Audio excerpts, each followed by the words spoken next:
के इतिहास में अनेकों राजा हुए हैं।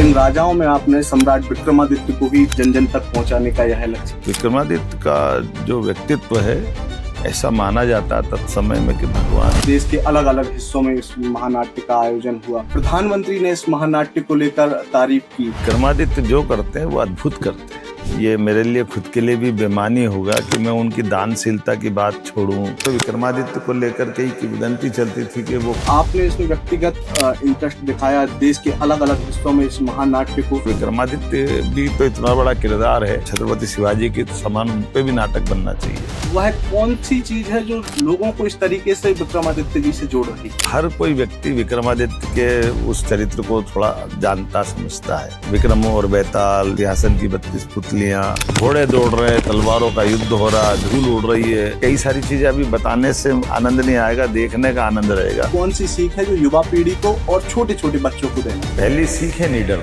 विक्रमादित्य कहते कि मैं न्याय के लिए जाना जाता हूं। मेरे सगे साले भी होंगे तब भी इनको सभागार में विक्रमादित्य पे ये चोरी का आरोप लगना, दरबार सन्न रह जाता, सेनापति महामंत्री खड़े हो जाते, हम विक्रमादित्य काल में आ गए।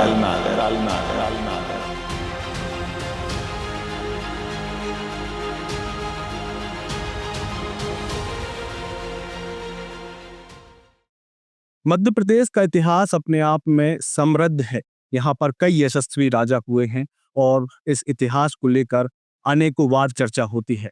आयुध लगातार ऐसे विषयों पर बातचीत करता है और आज हमारी बातचीत ऐसे एक खास शख्सियत से हो रही है जो आज मध्य प्रदेश को लेकर लगातार मध्य प्रदेश की नई पहचान कर रहे हैं। हमारे साथ मध्य प्रदेश के यशस्वी मुख्यमंत्री डॉक्टर मोहन यादव जी मौजूद हैं। आज उनसे चर्चा करेंगे और इस चर्चा का जो विषय है वह बेहद खास विषय है, क्योंकि आने वाले दिनों में मध्य प्रदेश अपना स्थापना दिवस मना रहा है। ऐसे में मध्य प्रदेश में सम्राट विक्रमादित्य को लेकर एक विशेष तौर पर महानाट्य का आयोजन किया जा रहा है। सर, मेरा पहला सवाल आपसे यही है कि मध्य प्रदेश के इतिहास में अनेकों राजा हुए हैं, लेकिन इन राजाओं में आपने सम्राट विक्रमादित्य को ही जन जन तक पहुंचाने का यह लक्ष्य। देखिए, सम्राट विक्रमादित्य का नाम सुशासन के लिए, दानशीलता के लिए, वीरता के लिए, न्यायप्रियता के लिए एक व्यक्ति में कितने उत्कृष्ट गुण हो सकते हैं, इसका उच्चतम प्रतिमान अगर कहीं देखने जाएंगे तो वो सुशासन से लगा करके सभी क्षेत्रों में विक्रमादित्य के समान मैं नहीं मानता हूं कि मध्य प्रदेश बल्कि देश भर में भी और दुनिया भर में भी विक्रमादित्य का जो व्यक्तित्व है, ऐसा माना जाता तत्समय में कि भगवान श्री राम का अगर प्रतिकृति रूप दिखेगा आगे जाकर के, तो कई अर्थों में विक्रमादित्य उस दृष्टिकोण से राम राज्य के नजदीक दिखाई देते हैं, जिनके शासन में राम राज्य की झलक दिखाई देती है। सब लगातार यह देश के अलग अलग हिस्सों में इस महानाट्य का आयोजन हुआ।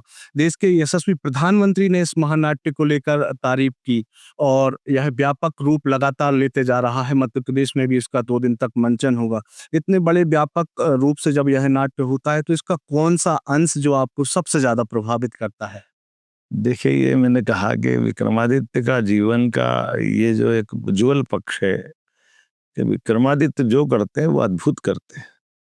उससे तुलना किसी की करना या मैं उस पक्ष को बात करूं तो बड़ा ये मेरे लिए खुद के लिए भी बेमानी होगा कि मैं उनकी दानशीलता की बात छोड़ूं, न्यायप्रियता की बात करूं। मेरे जैसे करोड़ों करोड़ों लोग देशवासी जो विक्रमादित्य के जीवन को पढ़ते जानते हैं, वो विक्रमादित्य के हर जीवन के पक्ष से अपने आप में प्रभावित है।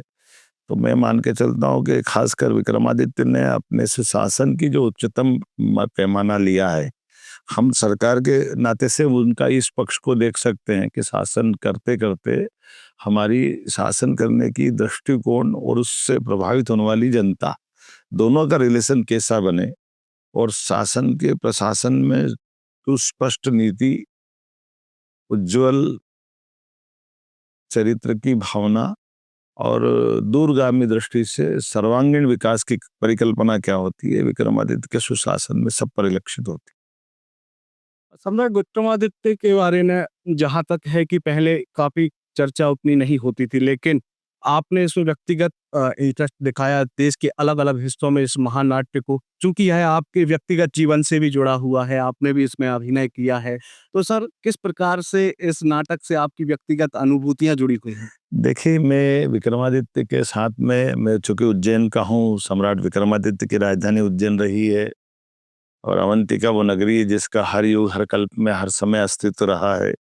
तो विक्रमादित्य के साथ मैं केवल ये महानाट्य या मंचन की बात नहीं करूँगा। मैंने विक्रमादित्य के काल के साथ हमने हमारे स्तर पे जो काम किया, पहले पद्म भूषण अ, सूर्यनारायण व्यास जी हमारे बहुत बड़े विद्वान व्यक्ति रहे ज्योतिष शास्त्र के। उन्होंने हमारे यहाँ पे विक्रम पंचांग प्रारंभ कराया। आज़ादी के पहले विक्रम द्विसहस्त्राब्दी जो विक्रम संवत 2000 के अवसर पर महाराजा सिंधिया जी के साथ चालू कराई थी। और विक्रम विश्वविद्यालय के प्रारंभ करने का पीछे भी भाव उनका वही था कि विक्रम की नगरी में विश्वविद्यालय का नाम विक्रम का होना चाहिए। काल के प्रवाह में फिर हमारे यहाँ कालिदास समारोह भी चालू हुआ और कालिदास समारोह आज तक चलता है। लेकिन विक्रमादित्य के ऊपर विक्रमोत्सव और बाकी चीजों में थोड़ा सा अंतर पड़ गया, गैप आ गया था। हमारे आने के बाद में विक्रमादित्य को लेकर के ही किंवदंती चलती थी कि वो कौन से विक्रमादित्य हैं। आदि विक्रमादित्य जो पहले हुए उज्जैन वाले तो उज्जैन वाले हुए, उनके बाद में उपाधिधारी बहुत सारे हो गए। तो हमने एक रिसर्च इंस्टीट्यूट बनवाया। मैं जब उज्जैन विकास प्राधिकरण का अध्यक्ष था 2005-06 में, और हमारे अपने मेरा जो कायदे से जो एक अध्यक्ष को भवन मिलता है, तो मैंने अपना भवन लेने के बजाय उसी भवन को इंस्टीट्यूट को दिया किराए के लिए। और शासन ने हमारा कल्चर मिनिस्ट्री से एक शोधपीठ खोली। आज वो शोधपीठ आज भी काम करती। डॉक्टर भगवतीलाल राजपूत जी उसके डायरेक्टर बने। और हमने विक्रमादित्य को उस काल के सिक्के आर्कियोलॉजी को लेकर के काफ़ी काम किया। जो प्राचीन ऐसे प्रमाण जिन प्रमाणों पर विक्रमादित्य का पुष्टि होती है कि वो इस काल के हैं, उसी की पर शोधपीठ के आधार पर फेलोशिप चालू की। तो 6 तरह की फेलोशिप, उसमें हर साल उन पर काम करने वाले लोगों को न केवल फेलोशिप देते हैं बल्कि उनके साहित्य के आधार पर उनकी किताबों का प्रकाशन कराना, शोध पत्र का प्रकाशन कराना, फिर पूरे वर्ष बहुत सारे प्रकार से आयोजन करना जिसमें एकेडमिक साइड से वो मजबूती आए। उनकी अलग अलग प्रकार की जनश्रुतियाँ हो, साहित्य की आधार पर मिलने वाले प्रमाण हो, ऐसे कई काम एकेडमिक होते हैं। लेकिन ये जो कि साहित्यिक और शैक्षणिक कामों का एक थोड़ा ड्रॉबैक रहता कि जनरंजन की इसमें गुंजाइश कम होती। ऐसे में जैसे जानता राजा का नाटक देखने में हम लोग यहाँ आए थे भोपाल में, ये लगभग 4-5 की बात, 5-6 की बात है। तो वो हमको लगा कि ये जैसा विक्रमादित्य भी तो इतना बड़ा किरदार है, महाराजा छत्रपति शिवाजी के समान उन पे भी नाटक बनना चाहिए। और मैं जब उज्जैन विकास प्राधिकरण का अध्यक्ष था, मुझे इस बात का संतोष है कि हमने विक्रमादित्य शोधपीठ के माध्यम से वो एक बड़ा ड्रामा जिसमें महानाट्य विक्रमादित्य का जन्म हुआ, और वो महानाट्य विक्रमादित्य को हमने प्रारंभ कराया। और उसी का इस साल शो लाल किले पे हुआ था। कई शो हुए हैं उसके, लेकिन बाद में वो परिष्कृत भी होता गया और अब वो भोपाल में 2 और 3 को होने वाला है। सर आपका इससे बहुत व्यक्तिगत नाता रहा है, आपने अभिनय किया है और आज आप मध्य प्रदेश के मुखिया हैं। तो अभी आपकी इच्छा नहीं होती कि मैं भी इसमें किसी प्रकार से सहभागी देखो करूं? मैं केवल इतना ही बताना चाहूंगा, जब विक्रमादित्य का महानाट्य प्रारंभ हुआ था तो मैंने इसमें भाग इसलिए लिया था कि हमारे लोकल कलाकारों के माध्यम से हमारी इच्छा थी कि इसको कोई कमर्शियल लोगों से न कराया जाए। हमारे डॉक्टर, वकील, इंजीनियर्स, हर व्यक्ति, हर वर्ग का विक्रमादित्य के प्रति अपना समर्पण देना चाहिए। तो मैंने उस भाव से, जब मैं उज्जैन विकास प्राधिकरण का अध्यक्ष था, बाद में पर्यटन विकास निगम का अध्यक्ष रहा, बाद में विधायक रहा, तो एक आध रोल मैं जरूर करता था, क्योंकि जब बाकी 200-250 लोग काम कर रहे हैं तो हमको भी उनकी हिम्मत और हौसला बढ़ाना चाहिए। और उस नाते से जब जब भी मौका पड़ा तो उसका अलग प्रकार से हमने आनंद भी लिया। अब विक्रमादित्य में योगदान देना, तो मैं आज इस तरह से योगदान दे रहा हूँ कि विक्रमादित्य के बाकी आयोजनों को कराने में, करने में जरूरी नहीं कि नाटक करा जाए। नाटक तो होना ही चाहिए। कला का कोई कीमत, कला के तो अंदर की अनुभूति होती। मुझे इस बात का आनंद है कि हमारे बहुत सारे कलाकार अब तैयार हो गए जो इस चीज को बहुत अच्छे से करते हैं। सर पूर्व में भाग्यनगर, हैदराबाद, फिर दिल्ली का लाल किला, अब राजधानी भोपाल। और क्या योजना है इस महानाट्य को जन जन तक पहुंचाने के लिए मध्य प्रदेश सरकार की? और मध्य प्रदेश सरकार में मुखिया आप हैं, तो आपकी व्यक्तिगत इससे भावनाएं जुड़ी हैं? देखिए मेरा तो इतना ही कहना है कि जो मध्य प्रदेश के किरदार ऐसे बड़े-बड़े किरदार ऐसे बड़े व्यक्तित्व जिनके जीवन के सभी पक्षों से सबको जानकारी होना चाहिए। इसलिए हमने एक अभियान चलाया हुआ तो बाहर मध्य प्रदेश के बाहर भी अन्य राज्यों में भी और मध्य प्रदेश के अंदर के भी बड़े-बड़े नगरों तक ये होना चाहिए। जैसे ग्वालियर में आज से 15 साल पहले हमने शो किया था जब नरेंद्र सिंह जी भाषा मंत्री थे। अभी भाग्यनगर गए साल करा था, इस साल दिल्ली किया है। इस बार अभी भोपाल में कर रहे हैं। आने वाले समय में और जहाँ-जहाँ ऐसा लगता जाएगा, लेकिन जबलपुर है, रीवा है, हमारे और बाकी बड़े नगर है, इन बड़े नगरों की तरफ भी इसको मध्य प्रदेश में भी करवाएंगे और बाकी जगह भी करवाएंगे। आज सर हम देखते हैं चारों तरफ फिल्मों की आबाद आती है, ओटीटी पर तमाम प्रकार की वेब सीरीज आ रही हैं, लेकिन उन सब के बीच में दर्शकों का बड़ा समूह और या ये कहें कि अधिकांश समूह इस महानाट्य से व्यक्तिगत जुड़ाव रखता है। आप जब किसी बाहर शहर में करते हैं, वहां भी हजारों की संख्या में लोग हुजूम के हुजूम आते हैं इस नाटक को देखने में। तो वह कौन सी चीज है जो लोगों को इस तरीके से विक्रमादित्य जी से जोड़ रही है? देखो विक्रमादित्य का एक अच्छा पक्ष है कि हर कोई व्यक्ति विक्रमादित्य के उस चरित्र को थोड़ा जानता समझता है। विक्रम और बेताल, विक्रमादित्य के 32 सिंहासन की 32 पुतलियां, विक्रमादित्य की दानशीलता, विक्रमादित्य की न्यायप्रियता। लेकिन विक्रमादित्य का जब ड्रामा हो रहा है तो आमतौर पर ड्रामे को एक हाल में लोग देखते थे और वो जैसे मान लो घोड़े की कल्पना है तो घोड़े को मनुष्य के रूप में देखते हैं। लेकिन ये नाटक ऐसा लगता है जैसे फिल्मों की शूटिंग हो रही है। जब नीचे घोड़े दौड़ रहे हैं, तलवारों का युद्ध हो रहा है, धूल उड़ रही है, या ड्रामे में मंच पर बच्चा विक्रमादित्य दौड़ते दौड़ते घोड़ा चढ़ाते हुए ऊपर मंच पे पहुंच जाता है, तो ये वाकई हम सबको रोमांच करता है कि अच्छा ऐसा नाटक होता है क्या। वो तो सच में हो रहा है, जो होगा वो अब सबके सामने होगा। बेताल को पकड़ने की घटना हो, विक्रमादित्य के राज्यरोहण की बात हो, राज्यरोहण में भी हाथी घोड़े ऊंट पालकी हजारों लोग जुलूस, ड्रामे में लाइट माइक आतिशबाजी सब प्रकार के बैंड और वाद्य पुराने जमाने के राजसी वेशभूषा में निकल करके आ रहा है। तो वो मैं कई सारी चीजें अभी बताने से आनंद नहीं आएगा, देखने का आनंद रहेगा। तो वो आदमी उस युग में पहुंच जाता है, ऐसा लगता है कि हम विक्रमादित्य काल में आ गए। तो वो एक बार जीवन में जो देखता है जीवन भर नहीं भूलेगा, ये गारंटी देता है। बिल्कुल सर। क्योंकि हम इस चर्चा के अंतिम पड़ाव में हैं, आखिरी प्रश्न मैं आपसे यही पूछना चाहूँगा कि सम्राट विक्रमादित्य के बारे में लोग बहुत कुछ जानते हैं, बहुत कुछ जानने की अभी आवश्यकता है और चूँकि नवरत्न उनके बारे में भी चर्चा की जाती है, युवा पीढ़ी आपसे बहुत जुड़ाव रखती है। आप बहनों के भाई हैं, भानियों के चहेते बन गए हैं काफ़ी कम समय में। तो ऐसे में आप सम्राट विक्रमादित्य की कौन-सी सीख है जो युवा पीढ़ी को और छोटे-छोटे बच्चों को देना?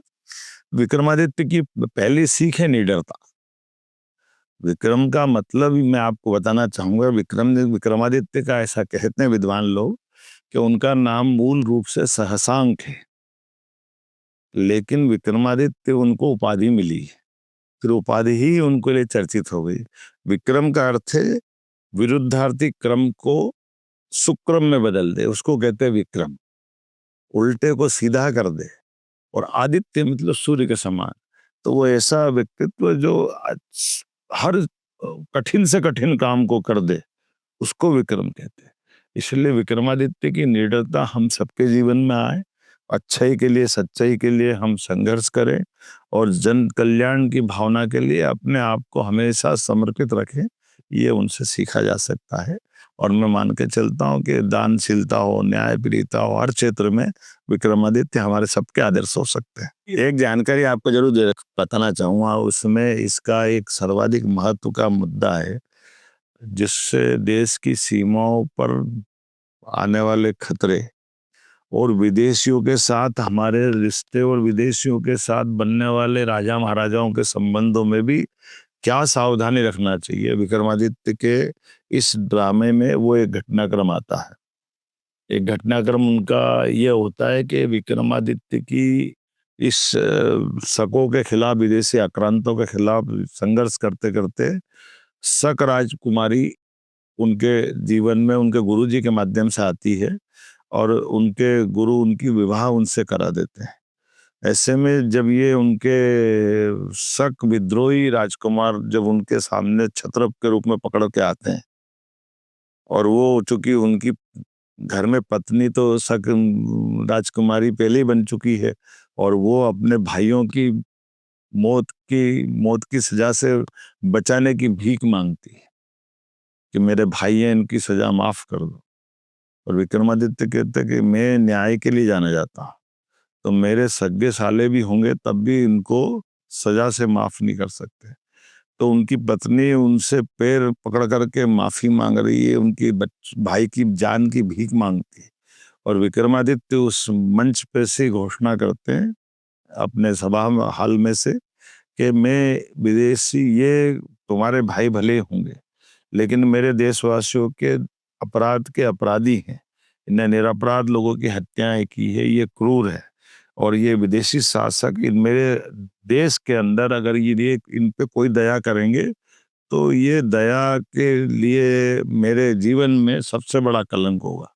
और वो उसी क्षण अपने सालों को हाथी के पैरों तले कुचलवा के मई मारने की घोषणा करते हैं। और वो दृश्य का फिल्मांकन हमारे लिए एकदम रोमांचित कर देता, रोंगटे खड़ा कर देता कि कोई व्यक्ति अपने व्यक्तिगत जीवन में भी न्यायप्रियता के सिंहासन पर बैठकर कैसे न्याय कर सकता है। एक बहुत उल्लेखनीय घटनाक्रम है। एक घटनाक्रम और है, जब अपने राज्य के अंदर वो रात्रि के समय निरीक्षण करते हैं, और निरीक्षण करने में 4 अलग अलग प्रकार के चोर जो चोरी तो जरूर करते हैं लेकिन चारों अलग अलग गुणों से संपन्न है।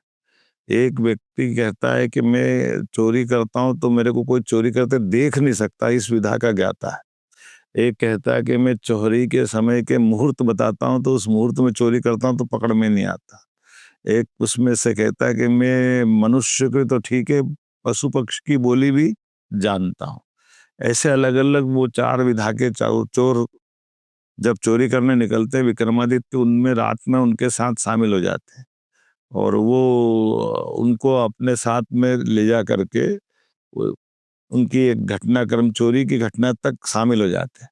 और तरीके से विक्रमादित्य चोरी के दरमियान उस पूरे घटनाक्रम में से जैसे चोर चोरी कर लेते हैं और हिस्से बंटवारे जब होते हैं तो चारों के हिस्से बंटवारे तक वो लेते और उनके टाइम नंबर आता तो विक्रमादित्य खसक जाते वहां से, और विक्रमादित्य खसक करके अपने सैनिकों से उन चारों को पकड़वा देते हैं।